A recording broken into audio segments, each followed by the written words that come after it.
May balak ba kayong magpakasal? Sure. Ni minsan ho ba, nag-aaway rin kayo ni Francis? Kailan nyo balak lumipat sa bago nyong bahay? Paano nyo po napapanatili ang in love sa isa't isa? Meron ba tayong plano na mag-adapt ng newborn baby? Meow! Baby Francis! It's baby! Hi mga ka-love! Ako po pala si Ulysses, ang bayot nga kiat pero dili igat. Ako dis Francis, ang gwapo perdiyoso. And we are the Family Love Team. Kung bago ka pa lang sa aming channel, don't forget to subscribe. So yan mga ka-love, for today's vlog, again and again, ngayon po ay pupunta na naman tayo doon sa fish pan. Dahil Mungunguha tayo doon ng bagungon. yan po yung ating imumokbang. Yes. So ito yung vinlog namin dahil gusto namin makita sa lahat kung ano nga ba yung bagungon. I know na sa iba dyan ay hindi alam kung ano ang bagungon at hindi ko din alam kung ano ang pangalan ho sa Tagalog. Kaya i-comment nyo dyan kung nakikita nyo naman talaga sa title ano ang pangalan yan in Tagalog. Kaya meron ho tayong kanya-kanyang pangalan. At so ngayon mga kalab, punta tayo doon sa fish pond nila Mama Bibi dahil doon tayo kukuha ng bagungon para imukbang bino. Oh, para imukbang natin. Dahil dito malaki yung views namin, dito kami mag-focus. Uy, pero kapag may bahay na, doon kami mag-focus mga kalab. Diba? Pagkatapos ng serye, mukbang na naman, ganun lang yun. Uy, diba? Kaya thank you po talaga sa lahat ng sumuporta.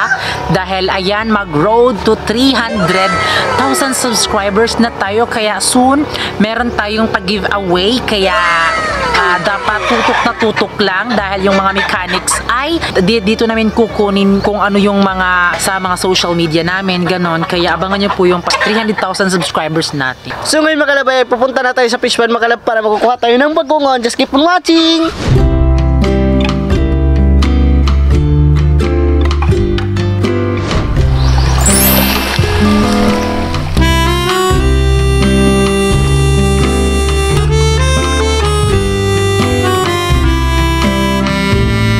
So ayun mga kalab, nakarating na tayo sa kukunan natin ng bagungon mga kalab at dito tayo kukuha at nandun pa yung iba. Hindi ko sure mga kalab kasi noon dito ako kumuha ng bagungon pero ngayon hindi na ako nakakuha ulit ng bagungon. So ngayon itatry natin kung meron pa bang natira.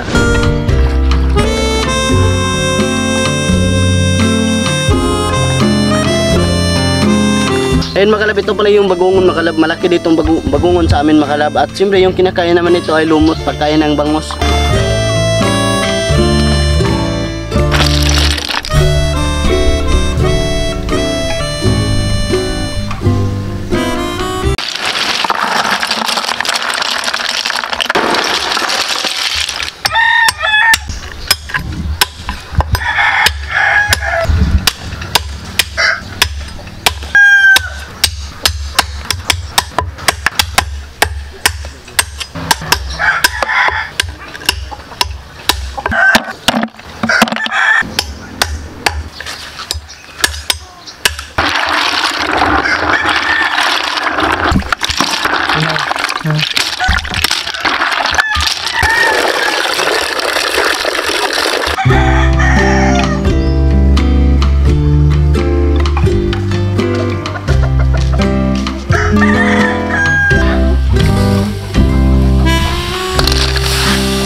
Ayan, andito na naman kami sa inyong harapan. At sa ngayon po, yung ating imumokbang nga ay itong bagungon. Kaya comment below kung ano po ang Tagalog. yung tawag sa inyo, di ba? Meron kasi tayong Kanya-kanyang Oo. tawagan. So, ito mga kalab ay fresh from fish pond. At syempre, meron tayo ditong rice mga kalab dahil yung oras po ay 2:38 PM po. Ayan, so hapon na. Hapon na mga kalab. Diba? Hapon na. So, meron tayo ditong bagungon. Ayan. At meron din tayo ditong sili mga kalab, suka. Sukaan. Ayan. So, hindi siya nakikita talaga mga kalab. Basta yan na yan. So, dito sa vlog na to mga kalab ay hindi na kami mag-ASMR. Diba? Kasi ang daming hindi nagandahan. Kaya okay, ang susundin namin para po sa mga manonood. Kaya magsalita tayo. At isa pa dyan, hindi lang ho tayo magmumokbang dahil suggestion nyo rin na while kumakain ay with Q&A po. Ayan. So, pasensya na sa mga lumilipad. Nag-post kami sa aming Facebook page kung ano yung itatanong nila at sasagutin namin mga kalab ng walang pagdadalawang isip. So, on the spot po siya na tingnan namin mga kalab. Hindi po namin siya tiningnan at ngayon ay bago tayo mag-pray muna tayo. Kaya ikaw na naman ang mag-pray. Go. In the Father, the Son, the Holy Spirit. Amen. Lord, salamat sa aning mga pagkaon, Lord, ang tana, kaning kaon na mo nga, sobra-sobra pa may mabusog nga, kaning juice na mo nga, ang tana manubra pa ni. Salamat, Lord. Father, the Son, the Holy Spirit. Amen.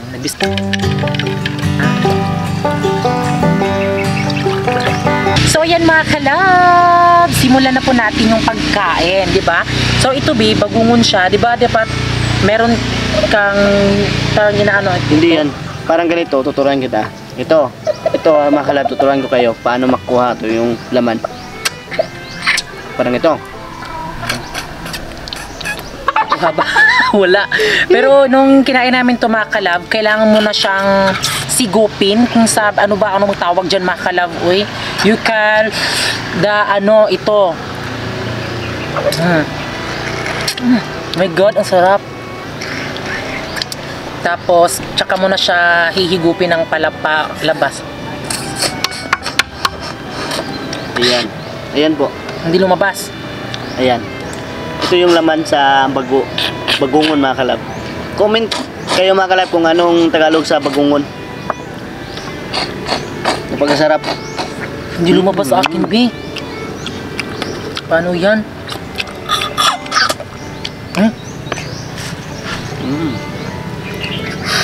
Basta nasa sa inyo lang yan mga kalab kung paano nyo kainin.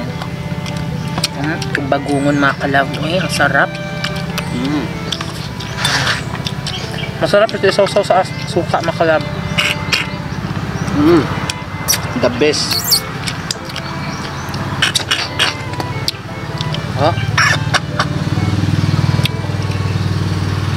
The best mga kalab. Ayan. Ayan. Ayaw niyang makuha. Ang hirap. Oops. Di ba? Ang iba nito, B, ito mga kalab, sa iba nito, B, ginagamitan nila ng R-pillar. Di ba? Tanong na. Gusto mo ng tanong? Yun.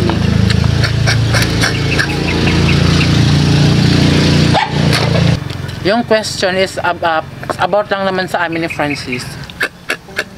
Ano tong mga itim-itim, B? Ito ba yung Kinakain niya. putik ba to? Hindi yan putik. May lumot yan. Mga lumot yan, kinain yan.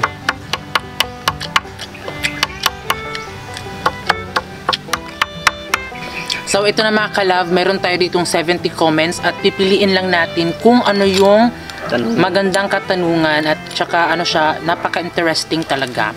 So first question, aling kay Athena Kim Smith. Hi sa Sent.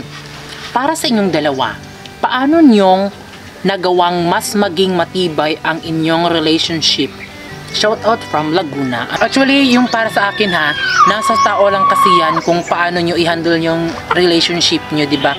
Kasi walang sino man ang makakapag-advise or ano man ang gawin dyan. Kasi kung kayong dalaway nagmamahalan ay magiging strong talaga kapag totoo yung na-feel nyo sa isa't isa. Dahil sa gusto namin mga kalab at parang hindi namin gusto na magkahiwalay kami ni Francis, yung pag-uunawa, pagre-respeto sa isa't isa, dapat maintain pa din yung pagmamahalan at pagiging loyal sa isa't isa. So, yun po. Yan. So, ewan ko kung nasagot ko ba siya ng maayos. So, next, galing naman kay Nads Ma-H Ampaso. May balak ba kayong magpakasal? Soon. Siya. Bakit mo sabi niya siya? Bakit mo sabi sa akin yan? May balak kami mga kalab. Bakit nasabi mong soon? Soon, kasi pag matapos na yung ating bahay, makapundar na tayo at makabili na tayo ng maayos na mga gamit, doon na tayo magpaplano na magpapakasal. Pero, B, Ano? ito, hindi namin mapapromise sa inyo. Na, ano? Pero, na magpakasal talaga tayo, di ba, B? Kasi dito sa lugar natin, ang hirap kasing tanggapin yung kagaya natin na magpakasal, hindi gaya sa mga straight. So, di kami magpa-promise, pero gagawin namin yung best na aabot kami sa ganyang sitwasyon, di ba? Kasi hindi natin alam kung ano ang mangyayari. Malay mo, baka bukas, char. Sarap nito, Bino. Ito, favorite din po ito ni Mama Inday, mga kalab. Siguro, lahat naman siguro tayo nasasarapan nito. Nakakagaling din to sa ano, may sakit ka na ubo, pwede ito yung makagagaling. As in, B? Kasi tignan mo yung lasa. Sana mo, Mapait ba? Ha? Mapait? parang medyo mapait lang yung ano niya, yung nasa pag sa ulo na. So, next, galing kay Iyon ni si Cutie Cute. Ni minsan ho ba, nag-aaway rin kayo ni Francis? Oh, normal lang yan. Yes po, nag-aaway din talaga yung ano relationship talaga. Nag-aaway din po talaga kami ni Francis. Normal lang yan sa mag-asawa po. Nag-aaway din kami. Wala naman sigurong relasyon na hindi nag-aaway. Basta, wag lang huntong sa hiwalayan. Oh, totoo yun. Hello, Ainerla. Itong pagkain namin na bagungon, mabilis ka lang mabusog. Sinapakasarap yung bagungon sa Bisaya pa. Ako ngayon, nabusog na ako. Nabubusog na talaga ako, mga kalab. Normal talaga yung mapait bi sa Oh, ulo. normal lang yan. So yung kinakain talaga natin, itong kulay green. Lahat kainin mo. Ito, No. magandang tanong. Galing naman kay Sid and Seal. Kailan nyo balak lumipat sa bago nyong bahay and make a happy family? Shout out po, God bless and more blessings to come. Kapag matapos na yung bahay namin at saktong kung may bakod na yung aming bahay, So, hindi pa namin talaga siya masasabi sa inyo kung ano yung exact month, kung kailan talaga kami lilipat ni Francis. Kasi nga, di ba, sa sitwasyon namin ngayon, yun nga, yung sa Facebook page namin, imbis na tuloy-tuloy sana yung pagtatrabaho namin, pero yung sahod namin nandun sa hacker. So, yung aming sahod, mga kalab, ay sa YouTube lang. So, parang yung pagtatrabaho lang namin is parang 1 week lang Kunti-kunti lang yung pagtatrabaho 1 week lang namin. ata or 1 week and a half, ganun. Makakaabot pa tayo within 2 weeks. So, kaya yun, hindi kami makakasure kung kailan kami makakalipat ng bahay. yes. Pero, huwag kayong mag-alala kasi malapit malapit nang matapos yung bahay namin. Oo. Kasi sa amin, mga kalab, hindi naman kami magmamadali, mga kalab, kasi meron naman kaming tinatirahan dito sa Bandol, mga kalab, sa aking mama. Kasi yung aking mama ay nagbabantay naman doon sa fish pan nila. Kasi may bahay sila doon, may bahay din dito sila. Pero kami muna yung nagtitira dito kasi sila sobrang busy talaga nila sa fish pan na may alaga sila na mga isda. Kaya kami na lang dito ang tumitira. Galing kay Mariel Gatalian Bondalian. Idol, paano nyo po napapanatili ang in love sa isa't isa? Yung maging luya lang talaga. You know? Oo, totoo yun. Pero parang mahirap siya i-explain kung bakit. Basta yung naramdaman lang namin ni Francis, kahit nag-aaway kami, hindi talaga mawawala, mga kalab, na mahal namin ng isa't isa dahil parang nakasanayan na din namin na palagi kaming magsasama, ganon. So, parang ganito, mga kalab, kumakain kami, hindi kami nagkahiwalay. Sabay-sabay talaga kami, tuwing gabi, umaga, kakain, sabay talaga kami. Hindi ako papayag na maghiwalay kami kumakain kasi nasanay na talaga kami noon hanggang ngayon. Para po kay Ulysses, kung magkakaroon ka ng pagkakataon magpa-opera, like babaguhin po ang katawan nyo na bang babae, gugustuhin nyo po ba? Malay nyo may pag-sponsor po sa inyo. Hihi, baka naman. Actually, dati pa talaga, mga kalab, noon gusto ko talagang maging yung ilong ko. Maging tumaas, yun talaga yung pangarap ko. Kung sa akin lang po, Hindi naman siya rito, Kiwi, parang i-enhance lang siya, parang mailalagay lang siya, hindi siya gagalawin or anuhin, basta ganun. baka delikado diyang buhay mo. Hindi yan delikado kapag legit yung mag-ano sa'yo. Ganun ba? Oo, pero pag mga Ito na bukot-bukot, lang. Kunin mo ilalagay natin dyan. buti nga si Francis, 'di ba? Mataas yung ilong. So, sa lahat talaga ng parte ng katawan ko, yung ilong talaga yung pinakagusto ko talaga. So ilong lang yung importante Kasi sa'yo? 'di ba? Oo. Ilong? Ilong lang yung importante sa'yo? Ganun ba? Ako, hindi na importante sa'yo. Basta yung sa akin lang is ilong siya. Pero alam ko po na ang dami na pong nagagandahan sa aking mukha dahil simple lang. Galing kay Mary Rose Macawili. So, galing to siya sa ating lugar sa Magallanes, Agusan del Norte. Ang question niya dito, meron ba tayong plano na mag-adapt ng newborn baby? Di ba na plano mo yun? Oo, At alam noon. niyo ba mga kalab, nung pumunta doon si Francis mga kalab, sinabi talaga doon ni Mama, bakit si Ulysses yung napili mo, hindi naman kayo magkakaanak? Sabi niya, anong sabi mo kay Mama, be? Hindi ko na natandaan kasi... Di ba mag-a-adapt ng baby? Oo, noon. Kasi wala naman kaming meron talaga kaming balak noon hanggang ngayon na mag-a-adapt kami ng baby.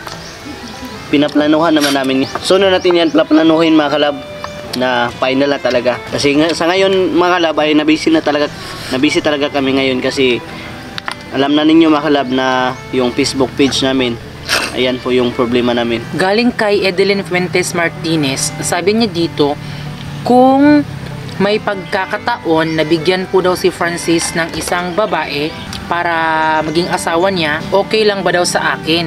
Okay lang ba daw sa akin? Hindi ko alam, ewan ko, hindi ako sure. Ewan ko, parang ang hirap niya sagutin. Parang nasagot ko na yan, pero yun talaga, mag-iiba talaga yung ating desisyon mga kalab. Kaya sa ngayon, hindi ko po muna alam talaga. Uy, gusto mo? Hindi manggod. Hindi mo good. Kata mo kasi magulo na. Hindi ya. Nis ko ulungin mo. Kapag lumabig na magustuhan, ihatag ka kabi. So good na po mga kalab. Basta sa akin lang, di naman ako niniwala sa sa kapag mahal mo yung isang tao kung saan siya masaya. So what if kung doon siya masaya sa iba, tapos andyan ka pa, itry mo lang na kailangan mo pa siyang kumbinsihin na sa'yo lang, tapos kapag yun hindi mo na kaya, doon mo na siya bibitawan. Pero sa akin hindi ko siya ibibigay, kasi diba, bakit wala na bang karapatan tayo magmahal ng isang lalaki kahit ganito tayo, diba? Galing kay Rochelle MC. Hello love couple, na-try nyo na bang di magpansinan ng isang araw? Na-try na no? Hindi pa. Sure ka? Hindi pa makalab Ay kasi. hindi Kasi kapag nag-aaway kami mga kalab, nagtatampuhan, tapos siguro mga ilang oras lang, tapos yun. 2 oras siguro, umiiyakan, tapos bati na yan.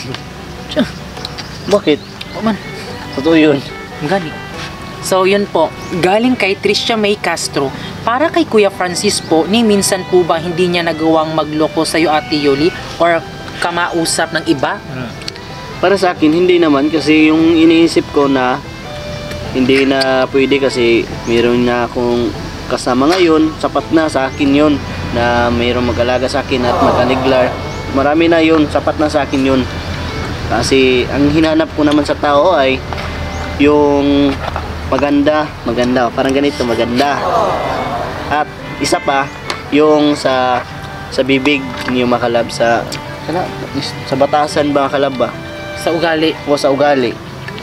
Nakita ko sa kanya kasi yung ugali niya ay mabait. Kaya hindi ko kaya na magloko sa kanya kasi mahal naman ko yung baby ko. Para sa akin mga kalab, wala.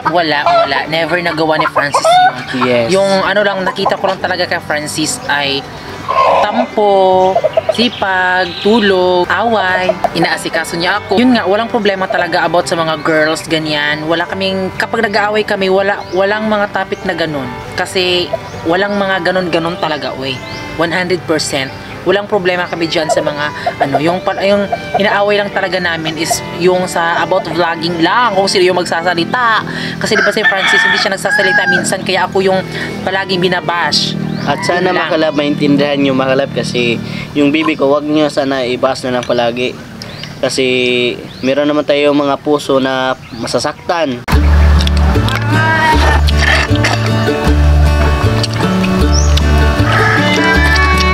galing kay Mary Joy Riveliosa. Tama po ba pag nasa tamang tao ka, tataba ka?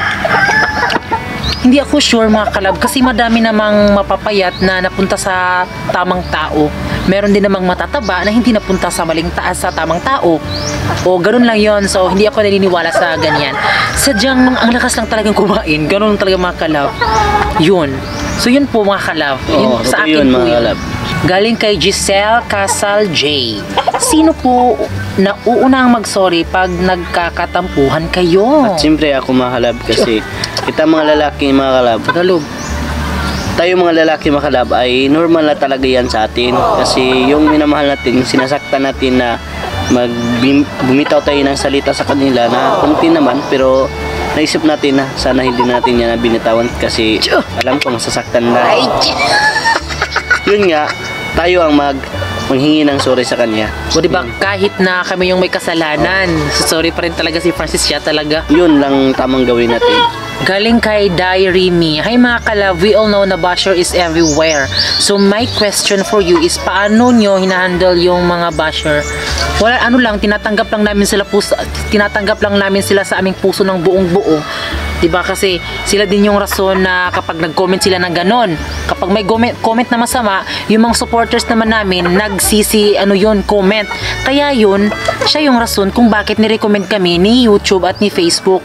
Kasi diba mas maganda kasi kapag madaming comment, mas nire-recommend ni Facebook at YouTube. Kaya happy kami sa kanila. Kaya kung more bash, more mga supporter din sa amin na pinagtatanggol kami. Kaya yun po. So yun po mga kalab, thank you po sa lahat po ng nood ng ating vlog mga kalab. Sana magustuhan niyo yung ating mukbang na. Oo, at ito mga kalab, kung napansin niyo po, bakit hindi talaga namin inuubos yung aming pagmumukbang? Dahil kapag nagmumukbang kami ay binibigyan ho talaga namin yung aming family. So sa akin mga kalab, nabibigyan ko sila mama nito. Pero yung family ni Francis dahil wala dito, ang mas nabibigyan niya ay si Osting, at sila Ate Jerilyn Makalab at sila Giselle. So hinahati ho namin, kaya hindi ho namin sila inuubos kasi gusto namin sila na mabigyan sila. At hindi naman namin ginagalaw, kung napapansin nyo naman, di ba? Wala kaming ganon ganyan.